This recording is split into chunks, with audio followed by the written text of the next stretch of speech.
रसयितां मंता बोद्धा कर्ता विज्ञानात्मा पुरुषः सपरे अक्षरात्मनि संप्रतिष्ठते।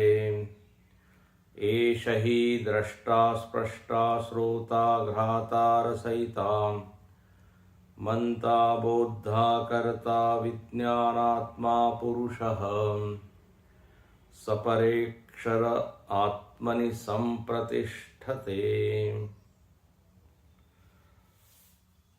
श्रुति माता ने सुषुप्ति दशा का वर्णन करते हुए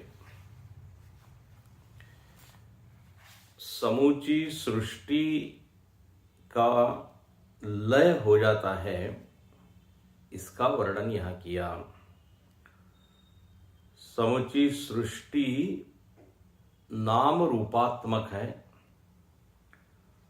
दो शब्दों में पूरी सृष्टि को आप घेर सकते हैं, बोल सकते हैं। वह नाम रूपात्मकम। तो बोले पूरा प्रपंच लीन हो जाता है सुषुप्ति में, और उन घटकों के नाम लिए पृथ्वी का तन्मात्रा, जल का तन्मात्रा, महाभूत, ये महाभूतों के नाम हैं। फिर उस महाभूतों के दो रूप है, स्थूल रूप और सूक्ष्म रूप। तो बोले वो सब लय हो जाता है, लीन हो जाता है। सूक्ष्म महाभूतों से बनी हुई इंद्रियां, पंच ज्ञानेन्द्रियां, पंच कर्मेंद्रियां, उन इंद्रियों की चेष्टाएं, उनका व्यवहार, फिर अंतःकरण, मन बुद्धि चित्त अहंकार, उनका व्यापार, उनकी चेष्टाएं, वो उपरामता को प्राप्त हो जाती है। मतलब सृष्टि के एक भी विषय को यहाँ पर छोड़ा नहीं है। उन विषय के आश्रय, उन विषयों को ग्रहण करने वाले करण और उन करणों की क्रिया, जो हमने 44 तत्व गिनाए थे कल पर पूर्व क्लास में। 44 की 47 कितने थे मुझको याद नहीं, तो चेक कर लीजिएगा। वो सारे घटक क्या हो गए? लीन हो गए। सर्वे शब्द का अर्थ है ये 8वां मंत्र, सर्वे प्रविलीयन्ते, सब उसी में प्रतिष्ठित हो जाते हैं। तो सब मतलब क्या? तो सब मतलब ये सब। अच्छा, कहाँ प्रतिष्ठित होते हैं? तो परे अक्षरे आत्मनि संप्रतिष्ठते। पर अक्षर में सब विलीन हो जाता है। इस अक्षर तत्व का ही एक रूप है, उसको कहते हैं जीवात्मा। उसको यहां बोला विज्ञानात्मा। बोले इस पर अक्षर में सब कुछ विलीन हो जाता है। ये पर अक्षर, पर ब्रह्म, परम आत्मा ही आज जीवात्मा के रूप में हम अनुभव कर रहे हैं।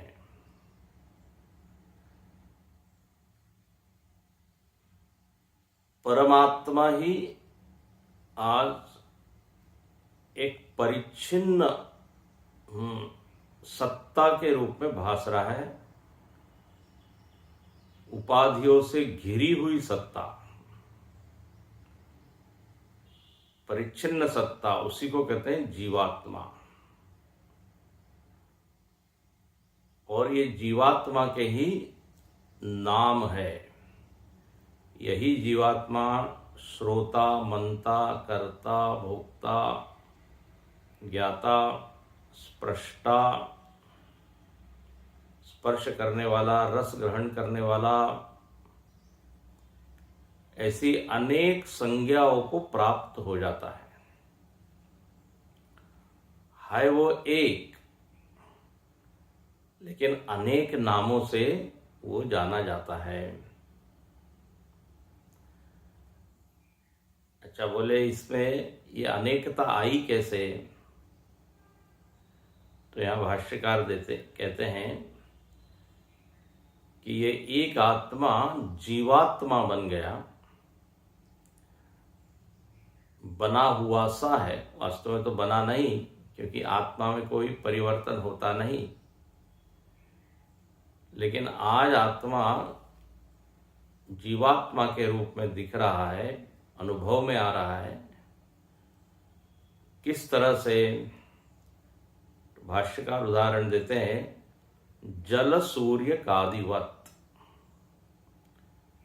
जल में जैसे सूर्य का प्रवेश हो जाने पर सूर्य अनेक रूपों में दिखाई देने लगता है।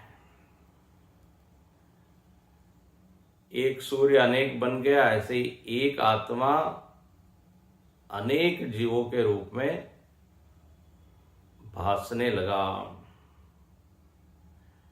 देखो, जो अक्षर तत्व है वो तो एक ही है, इसलिए कभी भी आपको अक्षरों में लीन हो गया ऐसा कोई नहीं बोलता। अक्षर तत्व में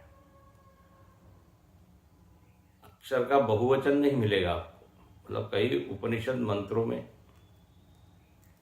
तो जो परब्रह्म है, बहुत सारे परब्रह्म नहीं है, जीवों के रूप अनेक हो जाते हैं। तो बोले ये क्यों हुए अनेक? तो बोले क्योंकि उदाहरण में जल रूपी उपाधि से सूर्य का तादात्म्य हुआ। तो ये जो तादात्म्य है, इसी को बोल दिया मानो कि सूर्य ने प्रवेश किया। एक शब्द बहुत महत्वपूर्ण है, मानो की। मानो की मतलब इव, एज दो, मतलब ये वास्तविक घटना नहीं घटी है, वास्तव में घटी हुई सी लगती है। तो अंतःकरण रूपी, ये इसलिए ये प्रक्रियाएं हैं, ये प्रक्रिया है, ये कोई परम सत्य नहीं है। परम सत्य तक पहुंचने के लिए हमारे आज के अनुभवों को पहले श्रुति बताती है और फिर कहती है इसका आप विश्लेषण करोगे तो आप एक तत्व में पहुंचोगे। तो आज हमको अनेक जीव दिख रहे हैं, और जीव का क्या स्वरूप दिख रहा है?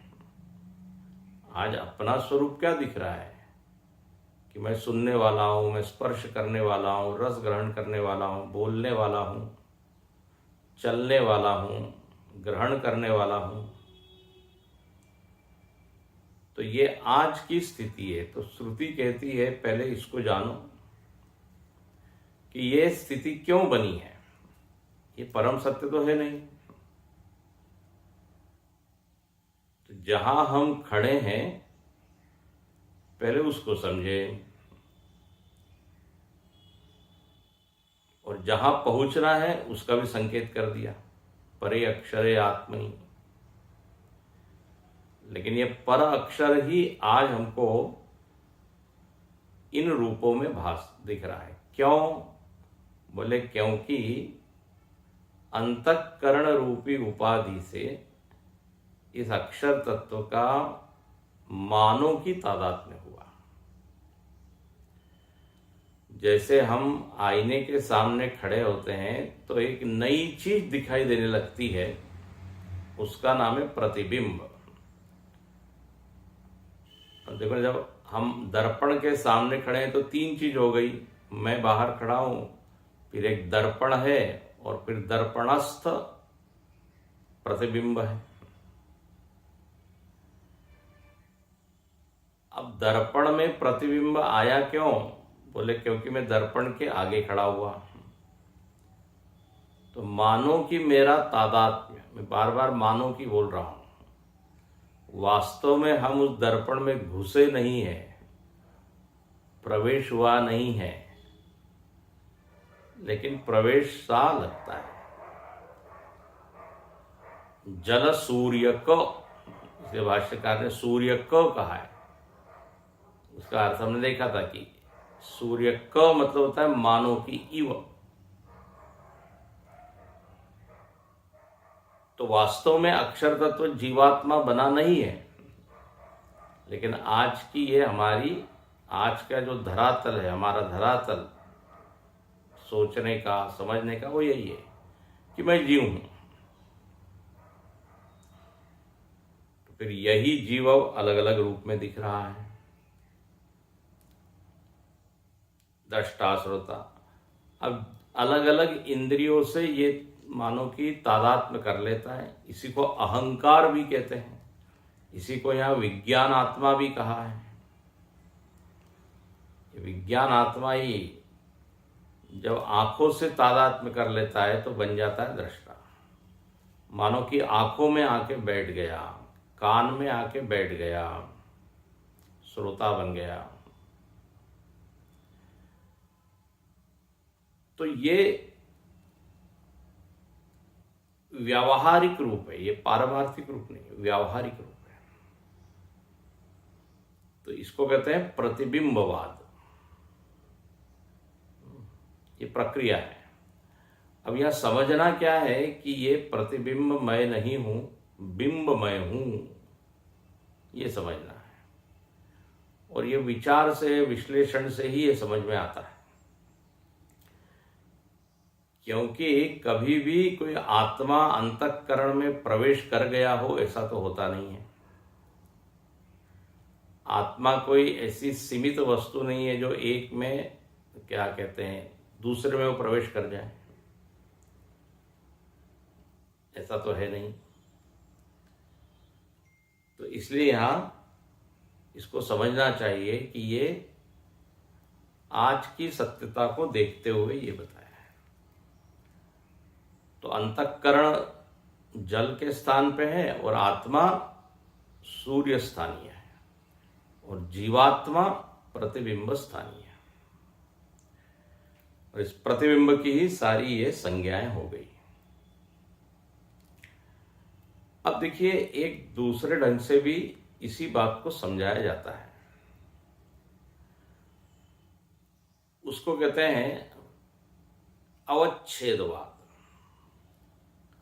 अवच्छेदवाद में भी जीवात्मा की ही व्याख्या होती है, ठीक है ना। अभी जो बताया वो प्रतिबिंबवाद है। अवच्छेदवाद की प्रक्रिया क्या है? तो बोले उपाधियों के धर्मों को जब आप आत्मा पे आरोपित कर देते हैं, ध्यान से सुनना, उपाधि के धर्मों को जब आप आरोप कर देते हैं आत्मा पर, तो आत्मा जीवात्मा के रूप में भासने लगता है। आत्मा में आपने उन धर्मों को आरोपित कर दिया जो उसके धर्म है ही नहीं। तो जब ऐसा हो जाता है तो आत्मा मानो कि क्या बन जाता है? परिच्छिन्न। अब इसका उदाहरण है आकाश। आकाश जो है वो घट में जब आप देखते हैं तो उस आकाश को क्या बोल देते हैं? घटाकाश। अब हमने देखिए यहां पर कुछ प्रवेश नहीं हुआ है, ध्यान से सुनना। जैसे प्रतिबिंब में हमने क्या कहा? प्रवेश हुआ, और एक तीसरी चीज बन गई जिसका नाम है प्रतिबिंब। लेकिन यहां पर क्या है? आत्मा आत्मा रहते हुए ही उसको आपने उपाधि से घेर दिया, उपाधि के धर्म उस पर आरोपित कर दिए। जैसे आकाश आकाश रहते हुए ही वो क्या बन गया? घटाकाश। तो घटाकाश मतलब क्या हुआ?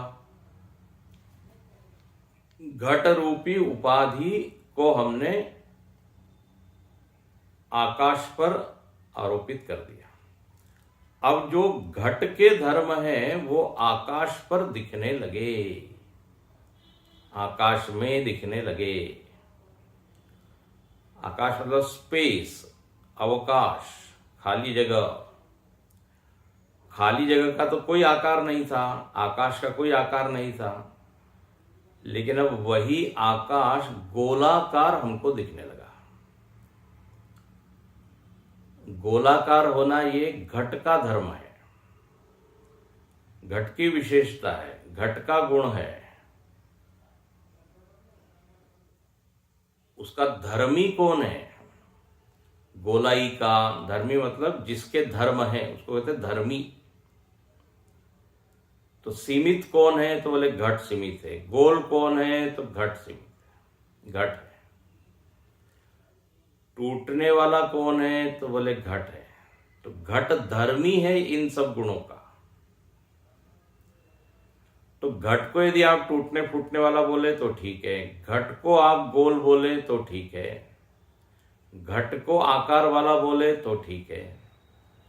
लेकिन अब हुआ क्या?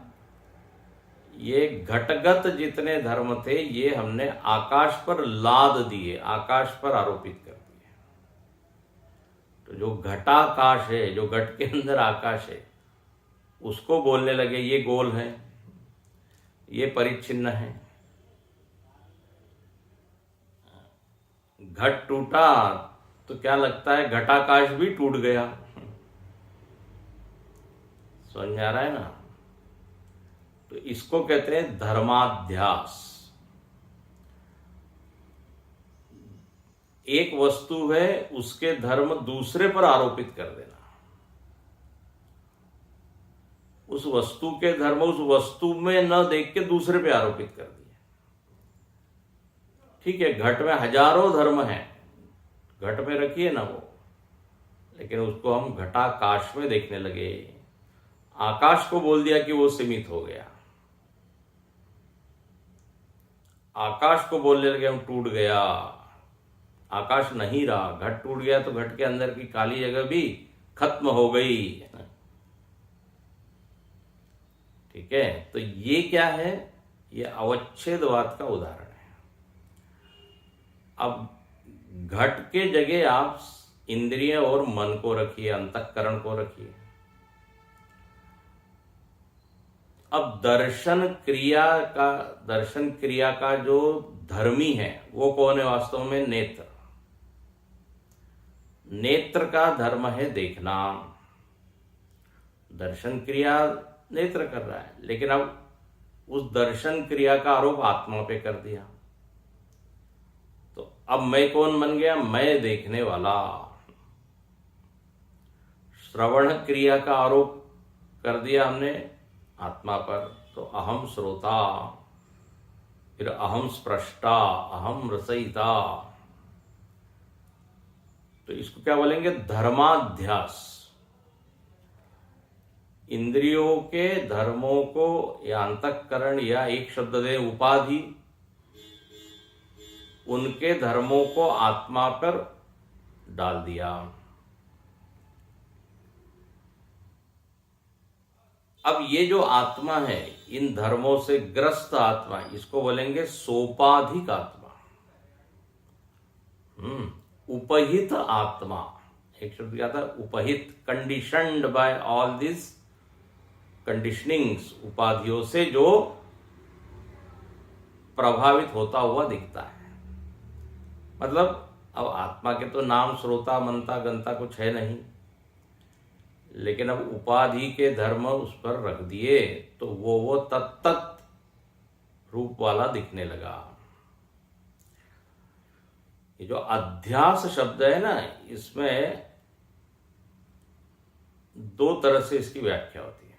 अध्यास मतलब एक के ऊपर दूसरे को बिठा देना, अधिआस।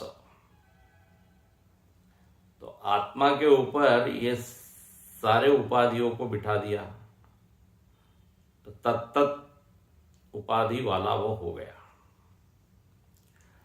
अच्छा, अस का अर्थ होता है क्षेपणे, फेंकना। हाँ, तो उपाधि के धर्म हमने कहाँ फेंक दिए या कहाँ रख दिए, चलो जो भी बोलना है। आत्मा पर बोलते हैं ना अग्नेयास्त्र, ये जो अस्त्र बोलते हैं, अस्त्र शब्द उसी से बनता है। जिसको फेंका जाए वो क्या है, अस्त्र। पाशुपत अस्त्र, वायवास्त्र, अग्नेयास्त्र। हाँ, ये पिस्तौल जो है ना, बंदूक या पिस्तौल, इसको भी अग्नेयास्त्र बोलते हैं।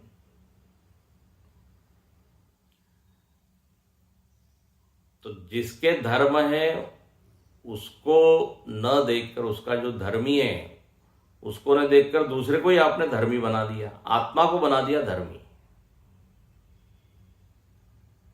आत्मा में ये सारी क्रियाएं हो रही है। तो जब इस तरह से हम देखेंगे तो आत्मा बन गया फिर क्या, जीवात्मा। तो ये क्या है, ये अवच्छेदवाद की क्रिया है, अवच्छेदवाद की प्रक्रिया है। अब इसमें भी हमको क्या करना है, यदि हम ये समझ जाए कि उपाधि के धर्म उपाधि में रखिए, आत्मा के धर्म आत्मा में, तो फिर हमको क्या ज्ञान होगा, अहम तु अक्षर आत्मा न तो विज्ञान आत्मा। अब देखो, ये संदर्भों के कारण आत्मा के नाम अलग अलग हो गए। दर्शन क्रिया न हो तो क्या हम अपने आप को श्रोता दृष्टा कह सकते हैं? ये सारे नाम सापेक्ष है। इंद्रियों के सापेक्ष कहिए, इंद्रियों की चेष्टाओं के सापेक्ष है। श्रवण क्रिया के संदर्भ में हम श्रोता है, ऐसा कह सकते हैं, या श्रवणेन्द्रिय के संदर्भ से हम श्रोता है, जो भी बोलिए। मनता, अंतःकरण के जो धर्म है ना, उसके कारण हमारा नाम हो गया मनता, मनन करने वाला, विचारक, विचार करने वाला। फिर नाम क्या बन गया, कर्ता। ये कर्ता जो है ना, एक सामान्य शब्द है। हर इंद्रियों से हम क्रिया कर रहे हैं तो कर्ता बन रहे हैं, ये कर्ता के ही नाम है। श्रोता, वक्ता, दृष्टा। कर्ता एक सामान्य नाम है, क्योंकि दर्शन भी एक क्रिया है, बोलना भी क्रिया है, चलना भी क्रिया है। तो एक नाम यदि दिया जाए तो कर्ता, और अलग अलग नाम दिया जाए तो फिर एक एक इंद्रियों की जो क्रिया है उसको आरोपित कीजिए। अच्छा, इसी कर्ता का ही नाम बन जाता है भोक्ता। ये जीवात्मा के ही सब नाम है। क्रिया का संपादन करने वाला जो है वो बन जाता है कर्ता, और क्रिया से प्रभावित होने वाला जो जीव है उसका नाम बन जाता है भोक्ता। ध्यान रखना, भोग भी एक प्रकार की क्रिया ही है, भोक्ता भी वास्तव में कर्ता का ही नाम है। इसलिए ये दोनों शब्द बार बार आते हैं ना, कर्ता भोक्ता, कर्ता भोक्ता। कर्ता एवं भोक्ता। भोग भी एक क्रिया का ही नाम है। जब मैं देख रहा हूं तो रूप का भोग कर रहा हूं, सुन रहा हूं तो शब्द का भोग कर रहा हूं, भोजन कर रहा हूं तो अन्न का भोग कर रहा हूं, है ना। बोले फिर यदि ये भी क्रिया ही है तो फिर अलग से नाम क्यों दिया आपने भोक्ता? कर्ता वर्ड वाज इनफ। थोड़ा सा फर्क है। जब हम भोक्ता बोलते हैं तो उसका मतलब है हम केवल क्रिया के कर्ता नहीं है, बल्कि उस क्रिया से प्रभावित भी हो रहे हैं।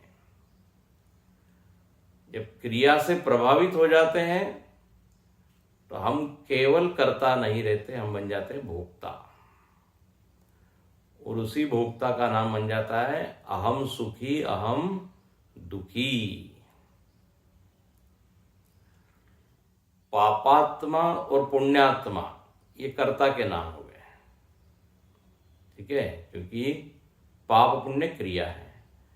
लेकिन उस पाप पुण्य का जो फल पड़ता है उस कर्ता पर, फल का जो अनुभव करता है, तो वो बन जाता है कौन? सुखी दुखी। तो भोक्ता, तब नाम पड़ा भोक्ता। तो ये सब एक के ही नाम हो जाते हैं, सापेक्ष सब नाम है। देखो नींद में क्या होता है, उपाधियों का लय होने से, है ना। अब आइए, जो प्रकरण चल रहा था, उपाधि के लय होने से ये जितने नाम हैं हमारे, ये भी सब लीन हो जाते हैं। इसलिए सुषुप्ति में न में श्रोता मनता भोक्ता कुछ नहीं रहता हम,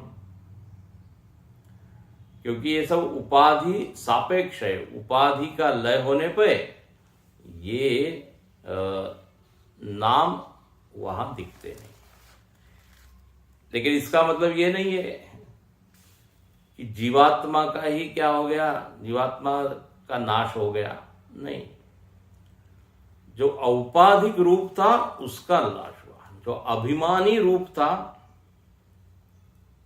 उसका लय हुआ।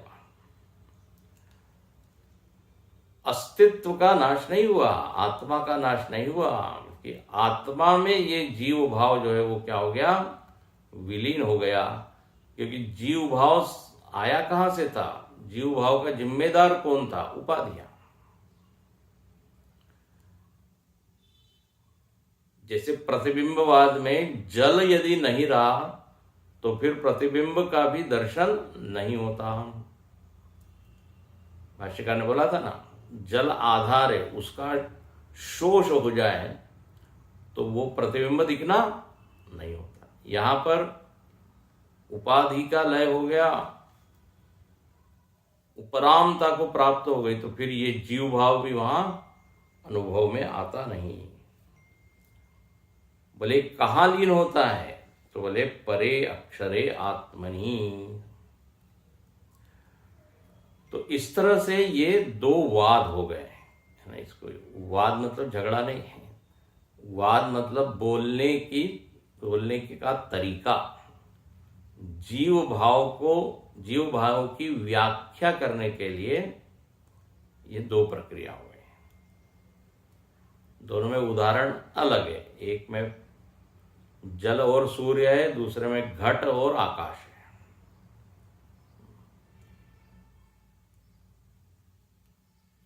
सूर्य का वहां जैसे वहां पे प्रवेश बताते हैं, यहां प्रवेश वगैरह कुछ नहीं, उपाधि ने घेर लिया बस। तो सारे धर्म उपचरित होने लगे कहां पर, आत्मा में। दोनों ही क्या है, प्रक्रिया है, दोनों ही सत्य नहीं है। इधर उपाधियों का बाध करना है, बाध मतलब ये मिथ्या है ये समझना है, तो स्वतः ही फिर आत्मा में जो धर्म हम उपाधि के डाल रहे हैं वो सब नहीं रहेंगे। और उधर प्रतिबिंबवाद में ये समझना है कि प्रतिबिंब का कभी प्रवेश हुआ ही नहीं है, मतलब सूर्य का कभी प्रवेश हुआ ही नहीं है, आत्मा अंतःकरण में घुस गई है, ऐसा कभी हुआ ही नहीं है। तो फिर दोनों में ही परम सत्य क्या है, वहां सूर्य के जगह ये आत्मा है और यहां आकाश की जगह आत्मा है। यहां पर आनंद गिरी जी महाराज देखिए 65वें पृष्ठ पर बताते हैं, इसी को समझाते हैं। 65 पृष्ठ पर देखिए। एष ही दृष्टा इत्यादिना उपहित स्वरूपम उच्यते। ये जो श्रुति ने दृष्टा मनता इत्यादि कहा, ये उपहित स्वरूप है। आत्मा का क्या है? उपहित स्वरूप, सोपाधिक स्वरूप। इसलिए देखिए आगे लिखते हैं, अतः परमिति। अतः परम के ऊपर ये भाष्य के शब्द है, अतः परम, उसके ऊपर ये एक वाक्य लिख दिया कि अब हम बताने जा रहे हैं ये दृष्टा वगैरह इत्यादि क्या है? ये उपहित आत्मा का रूप है। और उपहित आत्मा मतलब क्या? उपाधि के साथ जुड़ा हुआ आत्मा। इसलिए लिखते हैं, उपाधिकृतमपि दृष्टत्वादिकम उपाधि व्यतिरिक्ते अनुपहित आत्मा। मत समझना कि वास्तव में आत्मा दृष्टा मनता ये हो जाता है। आत्मा के दो रूप है, एक उपहित आत्मा, और वही उपाधि धर्मों से अलग कर लें तो क्या हो गया? अनुपहित आत्मा। जब आप आकाश को घट में न देखकर, ध्यान से सुनना, आप जहां आकाश है वहां देख रहे हैं, तो क्या आप बोल सकते हैं कि आकाश सीमित है, आकाश आकार वाला है, आकाश में पानी रखा है? जहां आकाश है वहां हम नहीं देख रहे हैं, घट में देख रहे हैं। तो आकाश के दो रूप हो गए। घट के अंदर वाला जो आकाश है वो उपहित आकाश है, और घट के बाहर जो सर्वव्यापक आकाश है वो अनुपहित आकाश है। ऐसे ही जो आत्मा उपाधि युक्त है वो उपहित आत्मा, और जो नहीं है वो अनुपहित आत्मा। तो उपाधि का व्यतिरिक्त, उपाधि को आप हटाइए। अब हटाइए मतलब विचार से उसको हटाइए कि उपाधि आत्मा को कैसे परिच्छिन्न कर सकती है। उपाधियों का तो आकार है, आत्मा तो निराकार है। तो अनुपहित आत्मनि आत्मा अन्य आरोपितम, ये उपाधि के ऊपर उपाधि से अन्य जो चीजें हैं, उपाधियां, उसका आरोप हुआ। जैसे उदाहरण देते हैं, स्फटिके लौहित्यादिवत, प्रसिद्ध उदाहरण है। स्फटिक पर आपने लाल पुष्प रखा, तो लाल पुष्प उपाधि है। अब जो क्रिस्टल, जो स्फटिक शिवलिंग रंगहीन था, कलरलेस था, वो उस पुष्प के रंग को धारण कर लेता है। अब कर लेता है क्या? कर लेता हुआ सा दिखता है। वो शिवलिंग कभी भी लाल नहीं हुआ। क्यों? आप ऐसा क्यों कह रहे हैं? बोले दिख तो रहा है। बोले पीला फूल रखिए तो आपको समझ में आ जाएगा कि वास्तव में लाल हुआ था क्या। न वो पीला है, न लाल है, न हरा है, न गुलाबी है। वो वैसा नहीं है, क्योंकि एक क्षण पहले कुछ दूसरा रंग था, दूसरे क्षण के बाद दूसरा रंग होगा। इसका मतलब उसका वो वास्तव में रंग है ही नहीं, रंगहीन है। ऐसे ही आत्मा कभी सुखी हो रहा है, कभी दुखी हो रहा है, आत्मा कभी श्रोता बन रहा है, कभी मनता हो रहा है। इसका मतलब आत्मा का ये कोई भी धर्म है ही नहीं। एक सरल सा नियम है, जो आने जाने वाला होता है वो धर्म कैसे होगा? शक्कर में यदि मिठास आती जाती हो तो आप क्या बोलेंगे क्या कि शक्कर का स्वभाव मिठास है? और हमको हमेशा डाउट रहेगा, अब मैंने शक्कर डाल तो दिए चाय में, अब देखते हैं आज शक्कर मीठी है कि सादी है कि तीखी है। हमको चूंकि मालूम है कि उसका स्वभाव मीठा है, मतलब हमेशा वो मीठी है, तो आंख बंद करके आप डालते हैं। बोले बिल्कुल वो हलवा मीठा बनेगा ही। क्यों? बोले शक्कर डालिए। अरे आज शक्कर कैसी है, मीठी है?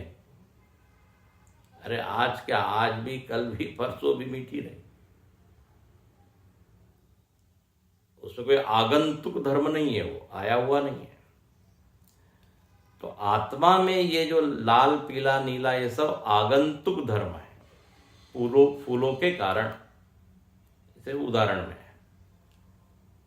उस शिवलिंग पे, स्फटिक पर स्वयं कैसा है? उपाधि भिन्न, उपाधियों से भिन्न है, अनुपहित है। उपाधि भिन्न अपि आत्मा दृष्ट इत्यादि ना उक्त। हाँ, आत्मा तो उपाधियों से भिन्न ही है, वही आत्मा। ये बार बार बताया जा रहा है कि वही आत्मा के सब रूप है। मत समझना कि एक शुद्ध चैतन्य आत्मा अलग है और जीवात्मा बिल्कुल भिन्न है, ऐसा नहीं है।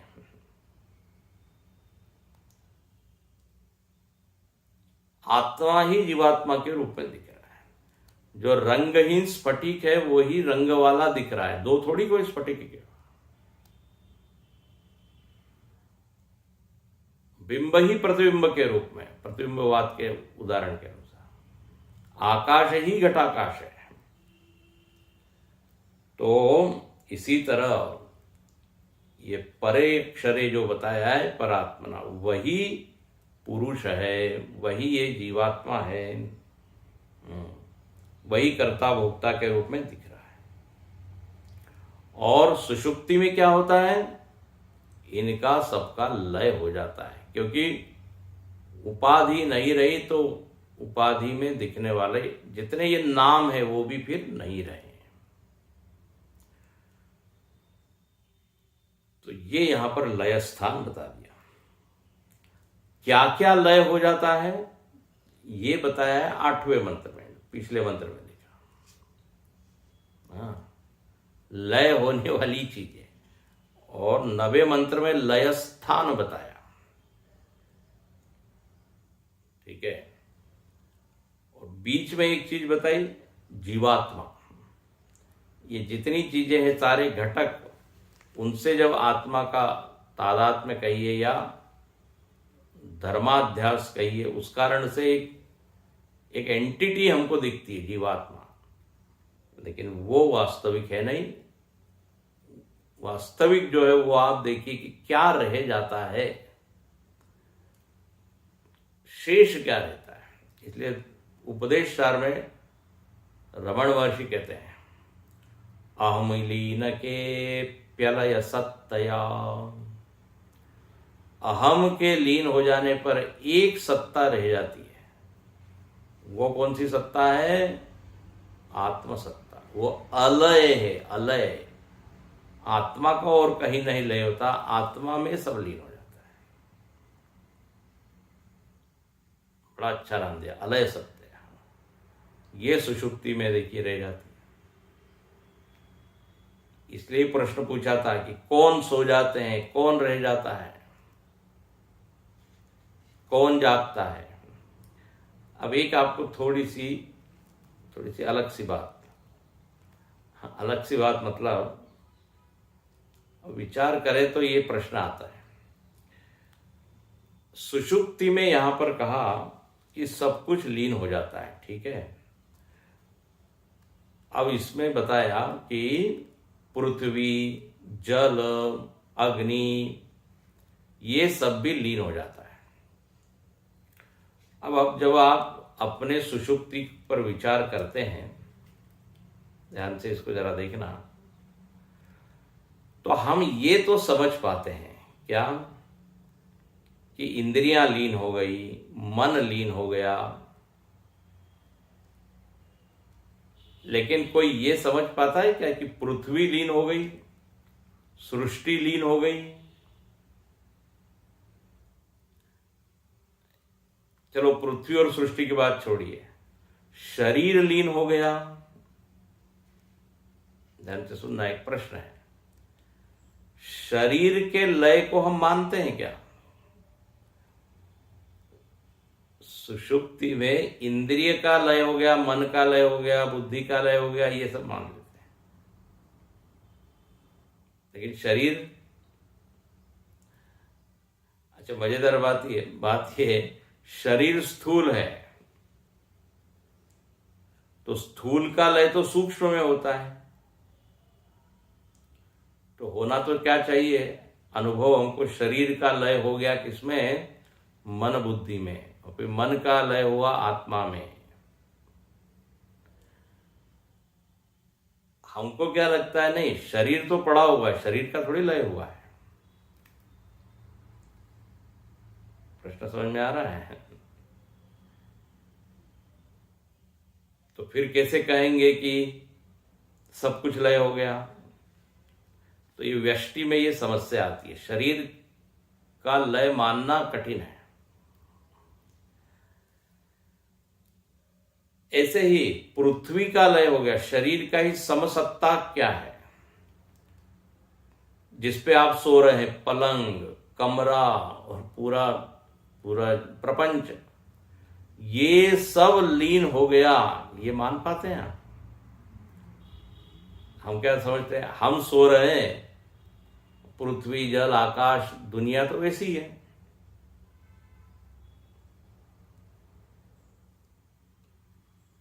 अब लेकिन जब यहां तो का सब लय हो गया, तो फिर आप केवल इंद्रिय मन को क्यों लीन कर रहे हैं, पृथ्वी को भी लीन कीजिए। तो यह 8वां मंत्र कैसे समझेंगे, सुषुप्ति में सब लीन हो गया, जब ये कहा तो सब में तो फिर सब आएगा ना, पूरा प्रपंच लीन हो गया। हम शरीर को ही लीन हुआ नहीं समझ पा रहे हैं। तो फिर इसके लिए कहा गया कि ये जो 8वां मंत्र है जिसमें कहा सब लीन हो गया, तो बोले इसको समझने के लिए 2 ही तरीके हैं। एक तो ये महाप्रलय का वर्णन है ना, महाप्रलय में निश्चित ही सारे महाभूत लीन हो जाते हैं, महाभूतों के विषय, महाभूतों का अभिमानी अहम सब लीन हो जाता है महाप्रलय में, निष्प्रपंच एकदम हो जाता है। इसी को पुराणों में कहा कि ब्रह्मा जी जब सो जाते हैं तो सारा जगत लीन हो जाता है, ऐसा कहा ना। तो ब्रह्मा जी में तो लीन हो सकता है, लेकिन हम में कैसे लीन होगा? तो महाप्रलय की स्थिति, या फिर अब विचार से आपको इसको समझना पड़ेगा, ज्ञान से। लय होने का मतलब है क्या, बाधित हो जाना, मिथ्या सिद्ध हो जाना। तो ये एक छोटा सा एक प्रश्न आ सकता है कि भाई हम लीन हो गए, हम मतलब क्या, मन बुद्धि ठीक है, इंद्रिया, ये तो हमको ये समझ में आता है, लेकिन शरीर लीन हो गया, और जिस कमरे में सोए वो लीन हो गया, जिस पलंग पे सोए। तो इसलिए ये मंत्र समझना कठिन हो सकता है किसी को, यदि प्रश्न आए तो। आता नहीं है। अच्छा, एक और प्रश्न आता है, पीछे ये पूछा था कि जब सब सो जाती हैं इंद्रियां तो कौन जागता है, आया था ना, कह जागृति। तो उत्तर क्या दिया था, प्राण जागता है, वही धारण करके रखता है, विधारितव्यम, ऐसा आया था। अच्छा, अब यहां पे 8वें मंत्र में देखा जाए तो वहां तो बोल दिया प्राण भी लीन हो गए। हाँ, प्राण भी लीन हो गए, तो फिर कौन बचा? उधर तो हमने प्राण को बचा लिया था, पहले प्रश्न पूछा था कौन जागता है, तो उत्तर में बताया प्राण जागते हैं। कौन सोता है, जब ये प्रश्न आया तो वह बताया इंद्रिया इत्यादि सोती है। लेकिन किसको सुख होता है, इस प्रश्न का उत्तर जब श्रुति दे रही है तो अभी तक ये तो बताया नहीं है किसको सुख हो रहा है। सुख की व्याख्या सब हो गई कि वहाँ कोई प्रपंच नहीं है, प्रपंच का अभाव है इसलिए सुख है, आत्मा का ही सुख है, हम रोज आत्मा में ही विलीन होते हैं तो अहरह ब्रह्म गमयति आया था पीछे, तो आत्मा का ही सुख है, ये भी बताया। लेकिन अब यहां पे ये भी बता दिया कि प्राण भी लीन हो जाते हैं। तो पीछे तो बताया था प्राण तो जागते हैं। तो इसलिए ये जो 8वां मंत्र है इसमें ये समझना चाहिए कि महाप्रलय में, हाँ, वहां फिर प्राण भी नहीं बचते, वहां सब लीन हो जाते हैं। इस तरह से इसका विचार है। एक और विचार है, वो अब अभी हम नहीं बताते, वो एक और प्रक्रिया है, उसको एक जीववाद कहते हैं, वो आगे कभी बताएंगे। उस प्रक्रिया से भी ये समझ में आता है कि हाँ, सब कुछ विलीन हो जाता है आत्मा में। खैर अभी केवल इतना हम समझे कि हमारा जीव भाव विलीन हो गया, श्रोतृत्व, मंत्रत्व, कर्तृत्व इत्यादि, और आत्म तत्व जिसको अक्षर कहा वो रह गया। अब यहां पे कहते हैं कि जो अक्षर तत्व रह गया, अब आप उसका भी जरा वर्णन कर दीजिए। क्या क्या लीन होता है ये बता दिया, आज हमारा क्या स्वरूप है ये बता दिया, और वो भी सुषुप्ति में लीन हो जाता है ये बता दिया, क्योंकि उपाधियां लीन हो गई तो जो उपहित हमारा नाम था, श्रोता, बनता इत्यादि, वो नहीं रहा। ठीक है, फिर क्या रहा, अब उसका भी जरा वर्णन कीजिए। तो संकेत तो कर दिया, आत्मनि अक्षरे प्रतिष्ठिते, उसकी ही महिमा अब ये 10वें मंत्र में बता रहे हैं।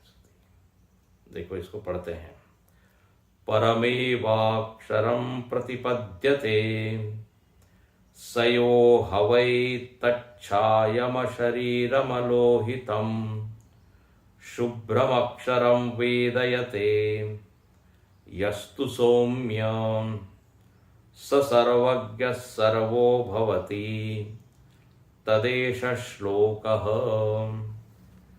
परमेवाक्षरं प्रतिपद्यते सयो हवै तच्छायमशरीरमलोहितं शुभ्रमक्षरं वेदयते यस्तु सौम्यं स सर्वज्ञः सर्वो भवति तदेष श्लोकः।